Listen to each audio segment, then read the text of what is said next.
What if saving money for 30 years could actually make you poorer?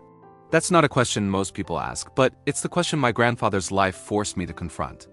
If you think saving is always the answer, you need to hear this story because it changed everything I thought I knew about money, security, and what it means to build a future. My grandfather was a quiet man, the kind who let his actions speak. Every Friday, after a week of hard work, he'd count out a few coins and slip them into an old metal box. He called it his rainy day fund. As a child, I thought it was just a habit, maybe even a superstition. But as I grew older, I realized it was his way of fighting back against a world that never seemed to give him a break. He lived simply, never chasing after new things. While others bought new shoes or gadgets, he patched his coat and walked everywhere. People whispered that he was stingy, maybe even a little foolish. But he'd just smile and say, "One day, you'll understand." I didn't, not then. I wanted what everyone else wanted, something new, something now. But saving isn't easy. It's lonely. It's slow. And sometimes it feels pointless. There were nights when the roof leaked and the money in the box wasn't enough to fix it. Winters when the pantry was almost empty and he had to choose between saving and feeding his family. I remember one night I found him staring at the box, his hands shaking. He whispered, "Is this really worth it?" For years, the box was his hope. But as the world changed, prices soared. The coins that once felt heavy now seemed almost worthless. Inflation was a silent thief, stealing value from every hard-earned penny.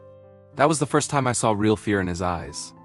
30 years of sacrifice, and suddenly it felt like it might all be for nothing. When I turned 25, my grandfather called me into his room.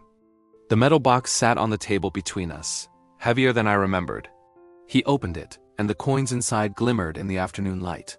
"This is 30 years," he said quietly. 30 years of patience, of sacrifice, of hope. We poured the coins onto the table, and for the first time, I saw the true weight of his experiment, not just in money, but in discipline, in faith, in love. But here's where everything changed. When we counted the money, it was less than I expected. Inflation had eaten away at its value. What could have bought a small plot of land 30 years ago could now barely cover a month's rent. I felt a pang of disappointment, but my grandfather just laughed. "Money changes, but the lesson stays," he said. "If I had only saved, I would have lost. But I learned to use what I had to invest in what mattered: family, skills, community." He told me how, over the years, he had used small portions of his savings to help neighbors in need, to buy seeds for the garden, to pay for my school books. The box was never just for him. It was a tool, a resource, a way to build something greater than himself. "Saving is not about hoarding," he said. "It's about creating possibilities." That night, I lay awake thinking about everything he had taught me.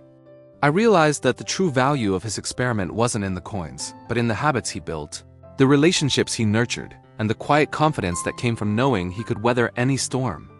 In a world obsessed with quick wins and easy money, my grandfather's 30-year savings experiment was a radical act of patience and hope. So what did I really learn from my grandfather? I learned that saving is not just about money, it's about discipline, about building a foundation for the future, about having the freedom to help others when they need it most. I learned that wealth is not measured by what you have, but by what you can give. And I learned that sometimes the greatest experiments are the ones that take a lifetime to unfold. But the most important lesson was this: money that sits still loses its power.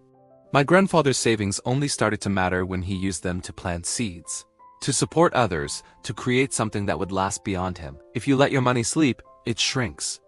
If you put it to work, it grows. The real value isn't in what you keep locked away, but in what you set free to build, to help, to change lives.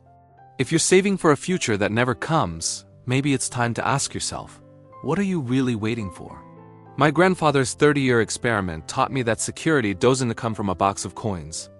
It comes from courage, from action, and from the willingness to invest in something bigger than yourself.